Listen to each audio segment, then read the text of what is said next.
छायानं नमो लोय सब साहूणं ऐसो पंचनमुक्कारो सर्वपापप्रणाशनो मंगलानं च सर्वेसिं परमं वै मंगलम्।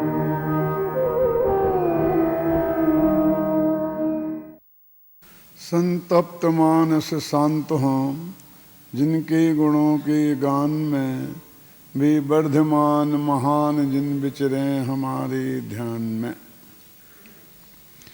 बोधि दुर्लभ भावना की चर्चा चल रही है 12 भावनाओं में, जिसमें कल ये बात बताई थी कि एक दृष्टि तो ये है कि संसार की भोग सामग्री सुलभ है क्योंकि हमने उसे अनंत बार प्राप्त किया है। भोगने की भावना भी सुलभ है, भोगने की शक्ति भी सुलभ है क्योंकि उसे भी हमने अनेक बार प्राप्त किया है। यद्यपि इनका सुमेल पुण्यहीन जीवों के लिए बहुत कम होता है, फिर भी अनादिकाल से लेके आज तक ऐसा अनेक बार हुआ है कि इन सब का संयोग भी सहज हमें प्राप्त हुआ है। और इसलिए इनकी प्राप्ति उतनी कठिन नहीं है। अनेक बार पाकर हमने इसे छोड़ा है, लेकिन आत्मा का अनुभव अभी तक आज तक नहीं हुआ। आत्मा का ज्ञान, दर्शन, चारित्र, आत्मा का जानना, आत्मा का पहचानना, आत्मा में अपनापन होना, आत्मा का ध्यान होना, ये आज तक नहीं हुआ है। इस एंगल से की चर्चा अपन कर चुके हैं। अब दूसरा एंगल ये है कि अभी तक तो ये कह रहे थे कि सब चीजें अत्यंत सुलभ हैं और आत्मा का जानना दुर्लभ है। अब यहां से फिर कहा कि नहीं नहीं, निगोद से निकलना ही दुर्लभ है। दुर्लभ लही ज्यों चिंतामणि त्यों पर्याय लही तृष्टनि। फिर निगोद से निकले आए और त्रिस पर्याय में भी गए। तो त्रिस पर्याय बोलते हैं 2 इंद्रिय से पंचेंद्रिय तक के जीवों को। तो इस त्रिस पर्याय में भी अधिक काल तो 2 इंद्रिय, 3 इंद्रिय और 4 इंद्रिय में ही जाता है। बहुत कम काल पंचेंद्रिय में जाता है। और 5 इंद्रिय भी हो गए तो अशेनी पर्याय में बहुत सा काल चला जाता है। बड़ी मुश्किल से हम शयनी पर्याय को प्राप्त करें, मन सहित हों। और मन सहित भी हो गए, तिरंछ हुए तो, गाय भैंस कुत्ते बिल्ली बन के रह गए तो धर्म की प्राप्ति के बहुत कम चांस हैं। तो इस तरह से निगोद से लेकर और मनुष्य गति तक आने तक की दुर्लभताओं का एक वर्णन है। और फिर मनुष्य गति से लेकर के रत्नत्रय की प्राप्ति की दुर्लभता का वर्णन है।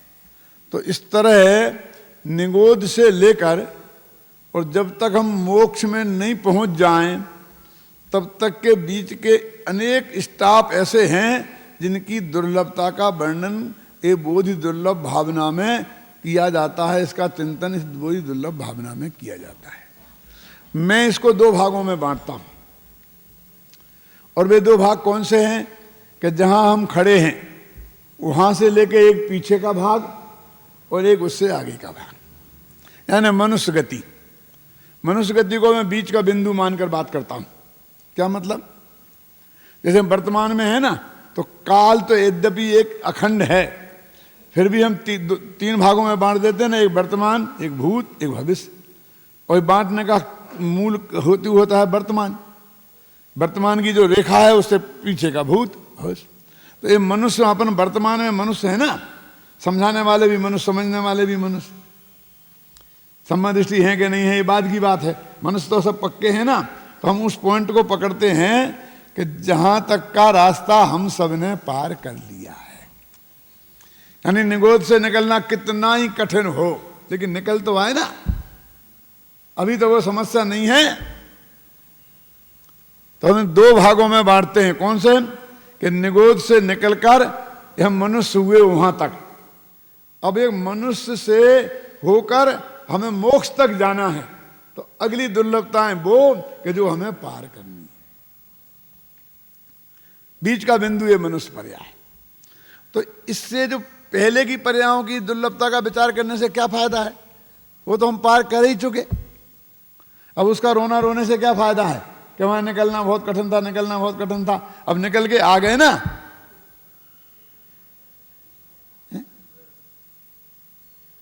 लेकिन जरूरी है। क्यों है जरूरी? इसलिए जरूरी है कि तुम्हें इस मनुष्य पर्याय की कीमत की कोई पता नहीं है। इसलिए जिस तरह तुम इसकी बर्बाद कर रहे हो, तो उस बर्बादी से बचाने के लिए तुम्हें ये मालूम पड़े कि ये मनुष्य पर्याय कितनी कीमती है। इसके लिए ये बताना बहुत जरूरी है कि काले अनंत निगोद मझार बीतो एक इंद्री तंधार, और दुर्लभ लई ज्यों चिंतामणि त्यों पर्याय लही तिसतनी। ये समुद्र में चिंतामणि रत्न फेंक दो, पता नहीं कहाँ गिरा, कैसा गिरा, और उसमें से उस समुद्र को निकालना जितना कठिन है, ऐसे संसार समुद्र में अनंत अनंत निगोदिया जीव रहते हैं, अनंत निगोदिया जीव रहते हैं। उनमें से एक जीव का वहां से निकलना वैसा ही कठिन है। एक इंद्रिय पर्याय से आगे एक इंद्रिय पर्याय में आना, फिर त्रिस होना। तो इस तरीके से तेरे को ये मनुष्य पर्याय कितनी कीमत चुकाने के बाद मिली है। अनंतानंत काल निगोद में बीता, तब ये त्रिस पर्याय में आया, 2000 सागर के लिए त्रिस पर्याय में आया। तो ये बहुत कठिन काम, एक तो इसलिए कि इतने काल के बाद तू निकला, और दूसरा कि तू वहां ऐसी बेहोश की हालत में था कि सोचने समझने की पोजीशन में कुछ था ही नहीं, कि पुरुषार्थ करके कुछ निकले ऐसी संभावना नहीं थी। ये तो उदाहरण दिया है शास्त्रों में कि जैसे भाड़ में चना है ना, और एकदम एक उचट के कहीं बाहर गिर जाए, जिसकी कोई संभावना नहीं थी, ऐसा तू निकल गया है। यद्यपि क्रमबद्ध पर्याय के हिसाब से अपने क्रम के अनुसार ही निकला है। 6 महीना और 8 समय में 608 जीव निकलते हैं, और उन कौन से जीव निकलेंगे वो सब नक्की है। फिर भी अनंतानंत जीवों में से 608 निकलना 6 महीना और 8 समय में, तो उसमें अपना नंबर लगना ये अपने आप में बहुत दुर्लभता का काम था। ये सब बात क्यों कही जा रही है कि तू इस मनुष्य भव को ऐसा मुफ्त में मिला हुआ समझता है?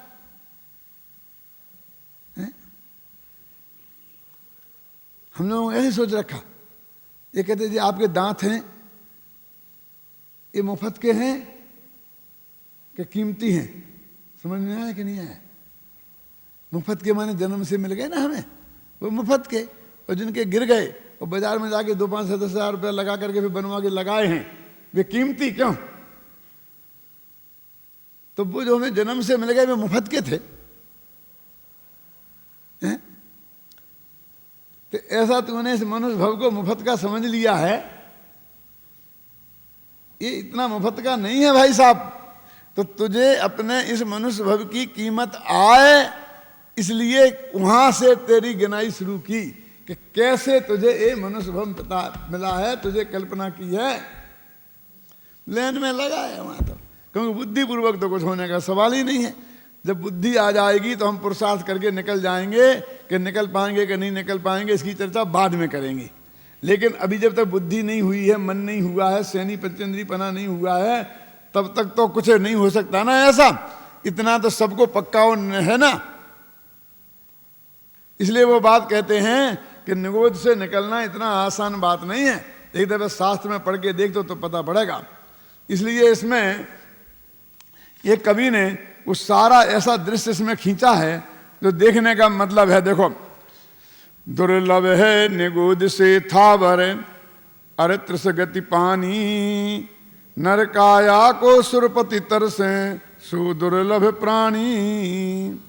इन्होंने तो इकट्ठा वहीं से सीधा ले लिया। फिर एक इंद्री से 2 इंद्री में आना, 2 इंद्री से 3 इंद्री में आना, 3 इंद्री से 4 इंद्री में आना, और 4 इंद्री से 5 इंद्री में आ गए तो भी मन बिन निपट अज्ञानी थयो। यहां तक तो बुद्धि पूर्वक कोई पुरुषार्थ होने की बात ही नहीं थी। ना भविष्य में मोक्ष जाने के पुरुषार्थ की बात है, और ना यहां से निकलने के लिए हमने कोई प्रयत्न किया हो, ऐसी भी कोई बात थी। तो ये कितना दुर्लभ था। फिर तो हम मनुष्य पर्याय में आ गए, तो यहां तक की, वहां से यहां तक की दुर्लभता क्यों बताई? इसके पीछे चिंतन क्या है? इसके पीछे चिंतन ये है कि जिससे तुझे अपने इस मनुष्य भव की कीमत ख्याल में आए। श्रीमद् रायचंद्र ने तो ऐसा लिखा है कि तेरे इस मनुष्य भव की एक समय की कीमत अनंत चक्रवर्तियों की संपदा से भी अधिक मूल्यवान है। एक समय तेरा अनंत चक्रवर्तियों की संपदा से मूल्यवान है और तू उसे किस निर्दयता से बर्बाद कर रहा है, जरा कल्पना तो करके देख।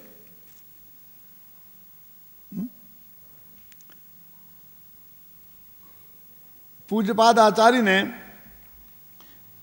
इष्टोपदेश में ऐसा उदाहरण दिया है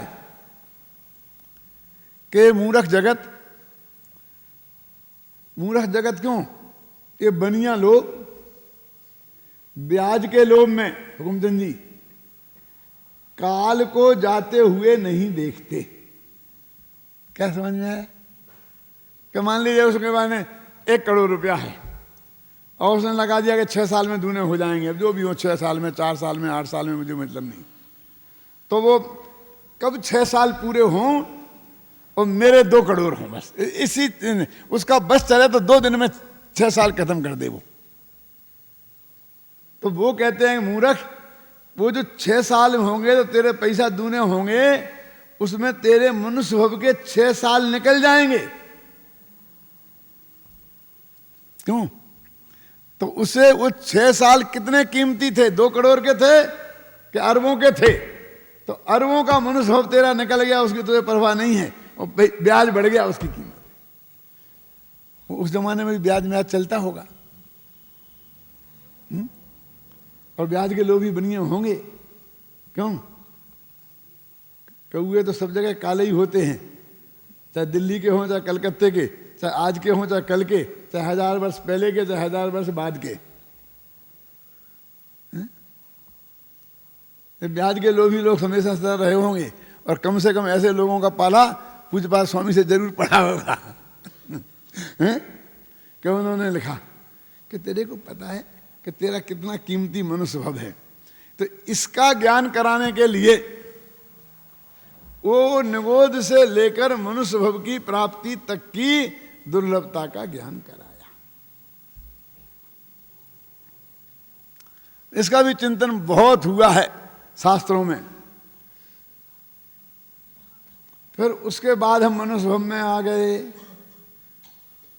अब दूसरा चिंतन शुरू होता है कि भाई साहब, पुरानी बातों को क्या रोते हो, कैसे हुए, क्या हुए, जो हुआ सो हो गया, लेकिन अब जहां खड़े हो वहां की बात करो ना। क्यों? बहुत गरीबी से आया हो, बचपन ऐसे दिनों में कटा हो कि 1 टाइम खाने को मिला हो, 1 टाइम नहीं मिला,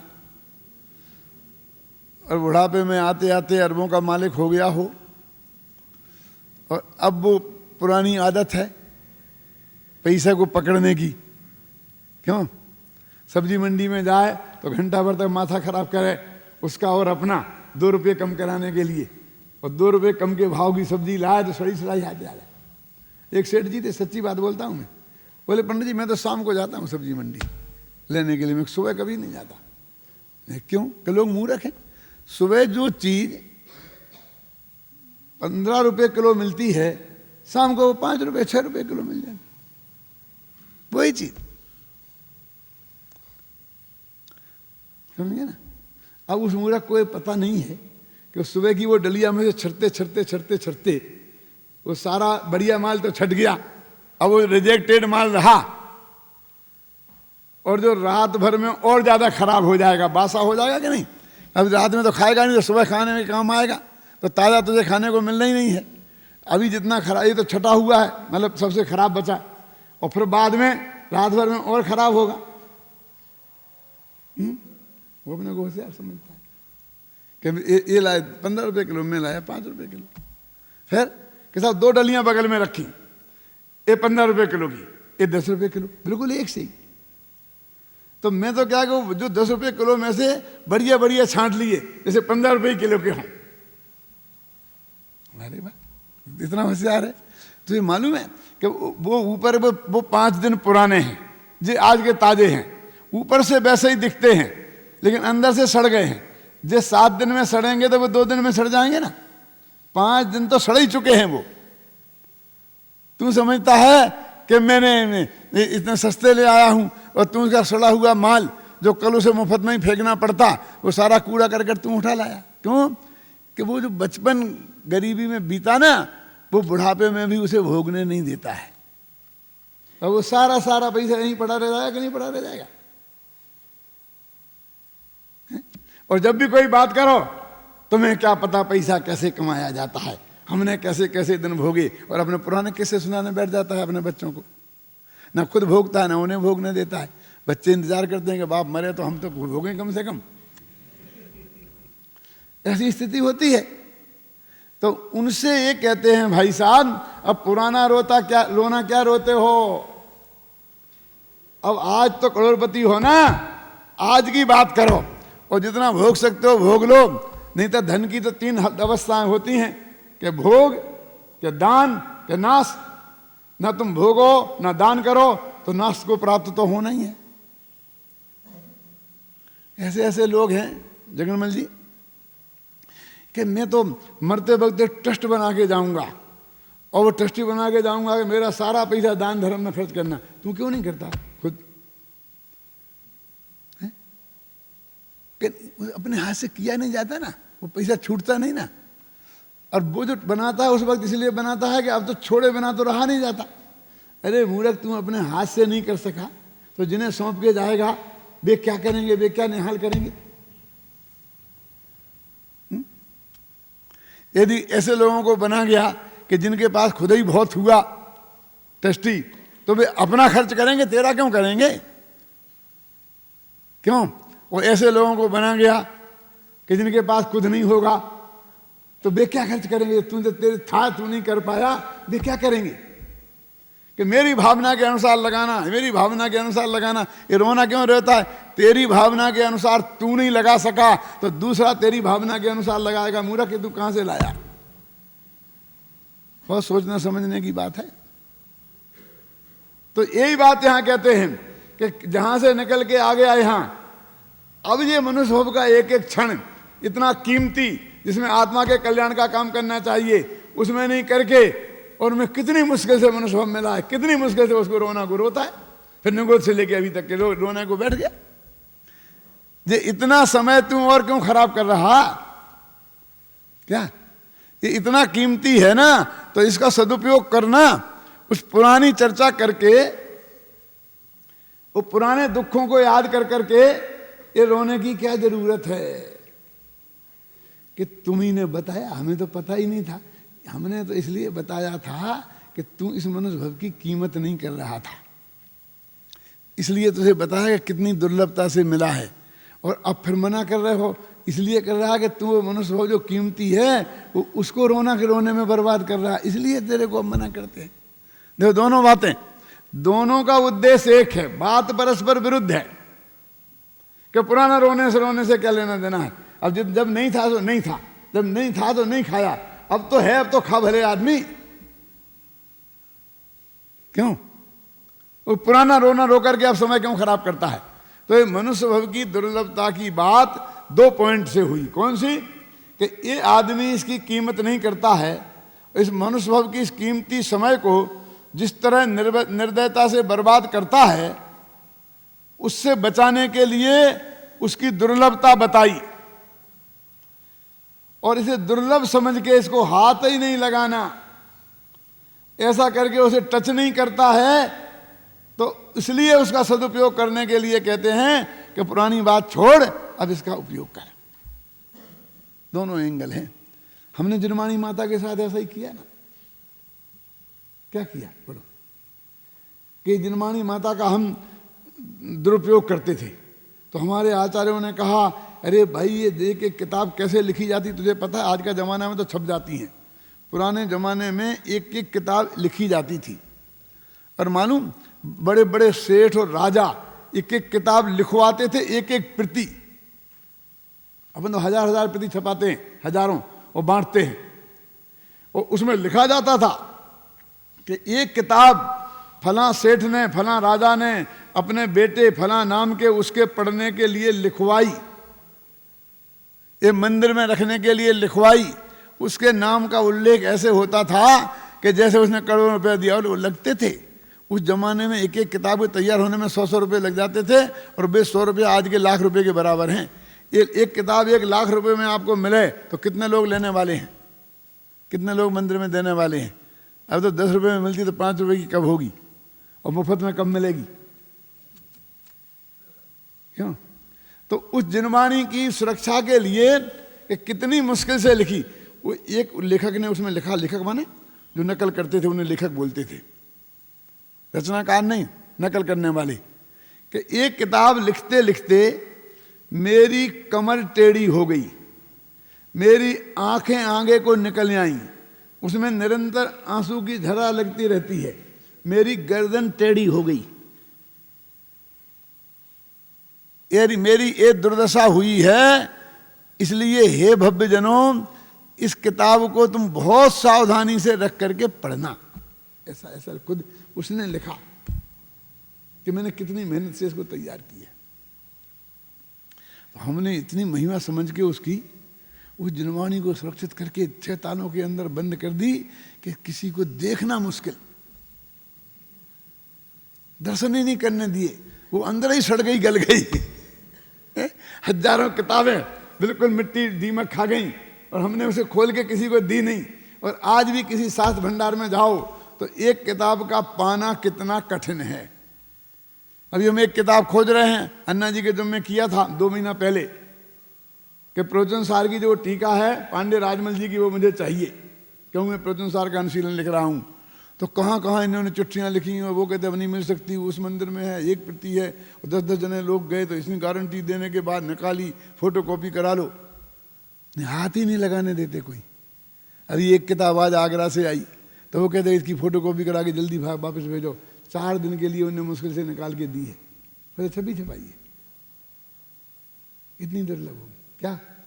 हमने इतनी सुरक्षा की उसकी, ख्याल में आई ना कि पढ़ी नहीं।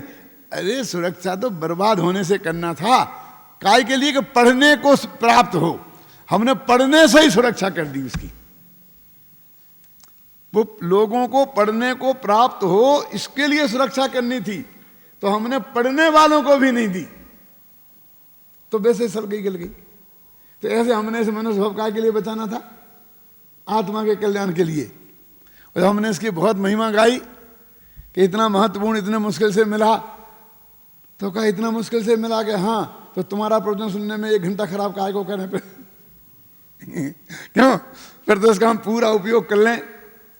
हम इस लाइन पे उतर गए। अरे भाई, इसलिए कहते हैं कि पुराना रोना मत रो। और ये जो मनुष्य भव है, वो पुरानी बात सोचने में इसका एक समय भी, एक क्षण भी बर्बाद मत कर। तो क्या करूं कि हर क्षण का उपयोग अपने आत्मा को जानने पहचानने में कर। इसलिए मैंने जो मेरी भावना लिखी ना, 12 भावना, उसमें यहां से ही शुरू किया। कहां से? नरदेह से। मैंने वो वहां का रोना रोया ही नहीं कि भाई अभी प्राप्त हो गई मनुष्य देह, कैसे ही सही, मुश्किल से मिली हो, भाग्य के योग से मिली हो, हमने कोई पुरुषार्थ किया हो कि नहीं किया हो, अब ज्यादा चक्कर में पड़ने से नहीं, मिल गई ना, तो मिल गई। तो अब यहां से आगे की बात सोचो। बेटा ये मत समझ लेना कि ये मिल गई तो काम हो गया। अब इसके बाद अभी बहुत लंबा रास्ता है। क्या है देखो, जरा हम पढ़ते हैं। नर देह उत्तम देश पूरण, आयु शुभ आजीविका, दुर्वासना की मंदता, परिवार की अनुकूलता, सत्य सज्जनों की संगति, सद्धर्म की आराधना है उत्तरोत्तर महादुर्लभ आत्मा की साधना। अब नर देह से लेके आत्मा की साधना तक की ये कहानी है। अभी तक कहानी काय की चल रही थी? निगोद से लेके नर देह तक की। अब दूसरी कहानी कहां से शुरू हुई? नर देह से आत्मा की साधना तक। कितनी दिक्कतें हैं कि एक तो ये नर देह मन मनुष्य पर्याय प्राप्त होना कठिन है। अभी मनुष्य पर्याय प्राप्त हो गई और उत्तम देश नहीं मिला तो ऐसी जगह पैदा हो गए। अफगानिस्तान में पैदा हो गए होते तो अमेरिका की बंबार्डिंग से खत्म हो गए होते। क्यों?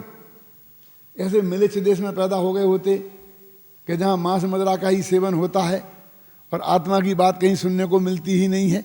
हो सकता था कि नहीं? तो भाई साहब, अकेले मनुष्य देह प्राप्त हो जाने से सब काम नहीं हो जाता है। उसके लिए उत्तम देश की प्राप्ति होना, एक एक बात है इसमें कि जहां आत्मा की देशना लब्धि हमें प्राप्त हो आत्मा समझने के लिए, उसके पहले और मनुष्य देह के बीच में भी बहुत अड़चने हैं, जिसकी चर्चा अपन कल के व्याख्यान में करेंगे। अभी तो इतना समझ लो कि हमने एक दुर्लभता तो पार कर ली है कि निगोद से निकलकर हम मनुष्य देह में आ गए हैं। अब आगे का रास्ता क्या है, इसकी चर्चा कल। ओम शांति शांति शांति।